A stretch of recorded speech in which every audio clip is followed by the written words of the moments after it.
ፀሐይ ሰማይ ሰረገላ ናት። የጢያራዋ ሌላው ስም ኢትዮጵያ አንድ ይሰኛል። ከፋሺስት ኢጣሊያ ወረራ ቀደም ብሎ ጃን ሜዳ ውስጥ የተሰራች አውሮፕላን ነች። ጀርመናዊ መሐንዲስና አብራሪ ሉድዊግ ቬበር ኢትዮጵያ ውስጥ አውሮፕላን በመገጣጠምና በመጠገን ሥራ የተቀጠረ ባለሙያ ነበር። በወቅቱ በቅኝ ገዢዎች ሴራ ተጨማሪ አውሮፕላን ለመግዛት የነበረውን ፈተና ለማስወገድና የኢትዮጵያን አቪዬሽን ዘርፍ ለመገንባት ኢትዮጵያ ውስጥ አውሮፕላን የመስራት ውጥን በቬበርና ኢትዮጵያዊ ጓዶቹ ጥረት ተጀመረ። ሞተርና ጥቂት ዕቃዎች ከውጭ በማስመጣት በሀገር ውስጥ 3 አውሮፕላን ለማምረት ስራው ተጀመረ። ሉድዊግ ቬበር በስሩ ቢል በረንትና ሐሴ የተባሉ ጀርመናውያን እንዲሁም አምደ ወርቃሊ ሰንበት ወገኑ ኪዳኔ ገብረ ጻዲቅ ተገኝና መሰል ኢትዮጵያውያን መካኒኮችን በመያዝ በአጼ ኃይለ ሥላሴ ገንዘብ ድጋፍ የአውሮፕላን ስራውን አፋጠነ። በእንጨት የተዋቀረች በሸራ መሳይ ጨርቅ የተለበደች አውሮፕላን ጃን ሜዳ ተሰራች። ንጉሠ ነገሥቱም በልጃቸው ልዕልት ፀሐይ ስም ፀሐይ ብለው ሰየሟት። ካፕቴን ዘላለም አንዳርጌ ፀሐይ የኢትዮጵያ አቪዬሽን አጀማመር በተሰኘ መጽሐፋቸው እንደገለጹት ፀሐይ ከፊትና ከኋላ 2 መቀመጫ ኖሯት የመቀመጫና ጋቢናዋ ውስጥ ግድግዳዎች በጥጥና በአማረ ቆዳ የተሸፈኑ ነበሩ።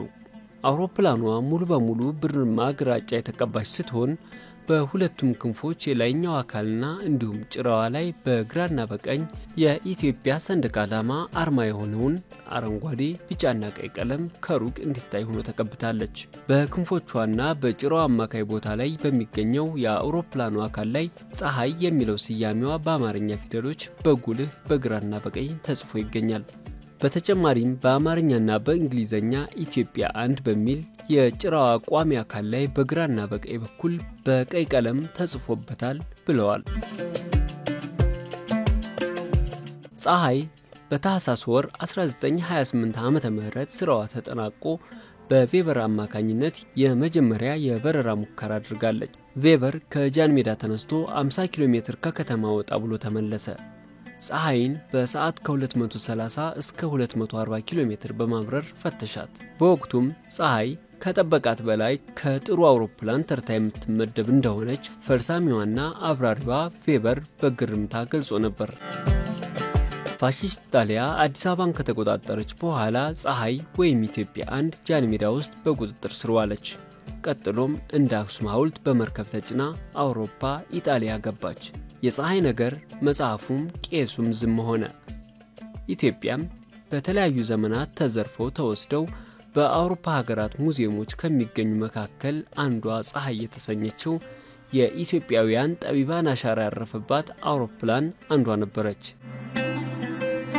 ፀሐይ በሮም ከተማ በስተሰሜን ምዕራብ 32 ኪሎ ሜትር ርቀት ላይ በሚገኘው ቪኛ ዲቫሌ በተሰኘው የጣሊያን አየር ኃይል ሙዚየም ውስጥ ነበረች። ፀሐይ ከኢትዮጵያ ወደ ጣሊያን ስትወሰድ ብርማ ግራጫ ቀለም ነበራት። በ1950ዎቹ ስትታደስ ደማቅ ቀይ ቀለም መልክ ይዛለች። ፀሐይ በዓለም ላይ በአይነቷ ብቸኛ ነች። ከሁለተኛው ዓለም ጦርነት በፊት በኢትዮጵያ የተሰራች ብቸኛ አውሮፕላን ስትሆን የመስሪያ ቦታ መሳሪያና ግብአት ባልተሟላበት በሀገሬዋ ናጺዎች እጅ የተሰራች መሆኗም ልዩ ያደርጋታል። ፀሐይ ብዙ የአካል ክፍሏ በሀገረኛ ቁሳቁስ የተሰራች ሲሆን ለምሳሌ መሪዋ የተሰራው ከቀንድ ነው።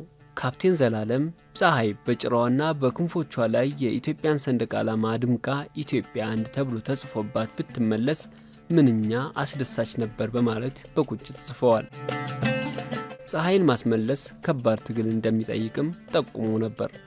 ይህችን ታሪካዊ አውሮፕላን ወደ ኢትዮጵያ ለማስመለስ ጠቅላይ ሚኒስትር ዶክተር አብይ አህመድ ከጣሊያን ጠቅላይ ሚኒስትር ጆርጂኒያ ሜሎኔ ጋር ለዓመታት የዘለቀ ሰፊ ንግግር ሲያደርጉ ቆይተዋል።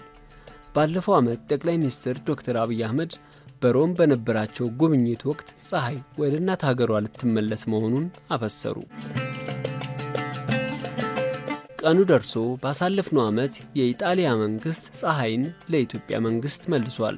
ከአክሱም ሐውልት ቀጥሎ ትልቋ ቅርስ ፀሐይ ሮም ውስጥ ከታሰረች ከ87 ዓመታት በኋላ የተመለሰች ድንቅ ቅርስ ያደርጋታል። በወቅቱም ጠቅላይ ሚኒስትር ዶክተር አብይ አህመድ የፀሐይ ወደ ኢትዮጵያ መመለስ ያለውን ዘርፈ ብዙ ፋይዳ መግለጻቸው ይታወሳል። ታሪካዊ ሁነቱንም የታሪክ ስብራቶችን የመጠገን ጥረቶቻችን ማሳያ ብለውታል። ለአውሮፕላኗ መመለስ የጣሊያን ጠቅላይ ሚኒስትር ጆርጂኒያ ሜሎኒን አመስግነው ነበር። ፀሐይ ወይም ኢትዮጵያ 1 ዛሬ ላይ በአድዋ መታሰቢያ ሙዚየም ውስጥ ለጎብኚዎች ክፍት ሆና ታሪክ እየዘከረች ነው።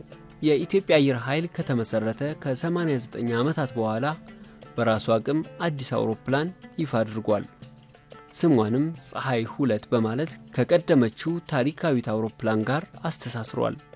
የፀሐይ 2 አውሮፕላን መሐንዲሶችና ቴክኒሻኖች እንደሚሉት ፀሐይ 2 በሰውም ሆነ ያለ ሰው መብረር ትችላለች። አየር ኃይል ከተመሰረተ ከ89 ዓመታት በኋላ ፀሐይ 2 አውሮፕላንን በራስ ሙያተኞች በመስራት የተሳካ አሻራ አሳርፏል። አውሮፕላኗ ዘመናዊና የረቀቀ ቴክኖሎጂ የተገጠመላት ሲሆን ለልምምድ፣ ለውጊያ፣ ለአየር ቅኝትም ሆነ ሌሎችም ሁለገብ አገልግሎቶች የምትውል ናት። የፀሐይ 2 አውሮፕላን ስራ ላይ ልምድ ያላቸው የቴክኒክ ባለሙያዎችና መሐንዲሶች ተሳትፈውባታል። ፀሐይ 2 የኢትዮጵያ አየር ኃይል ያለውን አቅም ወደ እሴት የለወጠባት የእውቀትና ቴክኖሎጂ ሽግግር የተደረገባትና አየር ኃይሉ በአፍሪካ ቀዳሚ የአቪዬሽን መሪ መሆኑን በተግባር የገለጠበት ነው። ፀሐይ 2 አውሮፕላን በቅርቡ የመጀመሪያ ሙከራ በረራዋን በስኬት አከናውናለች።